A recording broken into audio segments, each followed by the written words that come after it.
ये और गुड़ की महिमा आप सुन लीजिएगा। क्या गुड़ की महिमा है?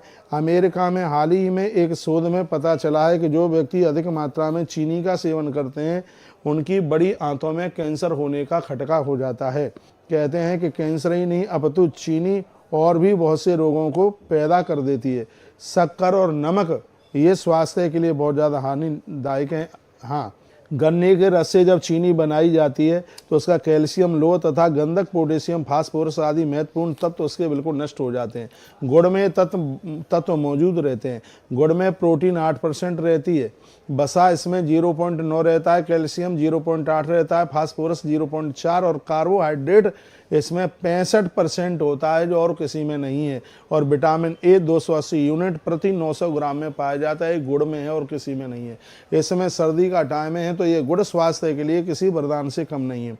पांडु रोग और अधिक रक्तस्राव के कारण रक्त में हीमोग्लोबिन कम हो जाता है, तब लोह तत्व की पूर्ति के लिए इन सब चीज़ों का प्रयोग किया जाता है। जिस प्रकार से स्वास्थ्य के लिए जिसका हीमोग्लोबिन कम है पालक का प्रयोग किया जाता है, उसी प्रकार से भैया गुड़ का भी ऐसे ही प्रयोग किया जाता है।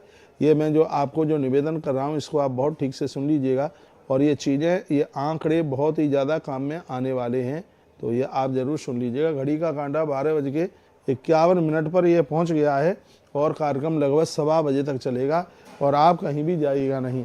कहते हैं कि गुड़ में जो ये लोह तत्व है वो 11.4 पाया जाता है, ये कहा गया है। गुड़ की चिक्की के रूप में काफ़ी प्रचलित है, उस हिसाब से खाइए। छिलकी वाली मूंग की पतली दाल में गुड़ मिला करके भी इसको खाया जाता है। गुड़ में कैल्शियम होने के कारण बच्चों की हड्डी को कमजोरी से ये बचाता है और बच्चों के लिए ये किसी वरदान से कम नहीं है। गुड़ में विटामिन बी भी पर्याप्त मात्रा में है। इसमें पेंटोथेसिड इनास्टोल सर्वोपरि है जो कि मानसिक स्वास्थ्य के लिए बहुत ज़्यादा हित लाभकारी है। आयुर्वेद में तो एक जगह लिखा है कि मट्ठा, मक्खन और गुड़ खाने वालों को बुढ़ापा जल्दी नहीं घेरता। मक्खन, मट्ठा और गुड़ इसको जो खाते हैं उनको बुढ़ापा जल्दी नहीं आता। हृदय रोग में पोटेशियम की लाभकारी इसके द्वारा प्राप्त होती है। पोटेशियम केले और आलू से भी बढ़कर के इसमें पाया गया है। अत्यधिक चीनी नुकसान कारक है, इसलिए गुड़, पिंड, खजूर, किशमिश आदि में ये प्राकृतिक जो शर्कराएँ जो फायदेमंद हैं यह चीज़ें आप खा सकते हैं। गुड़ स्वास्थ्य के लिए बहुत ही ज़्यादा लाभदायक है और सर्दियों में तो गुड़ बहुत ही ज़्यादा फायदा करता है, इसलिए आप गुड़ का ही सेवन कीजिए।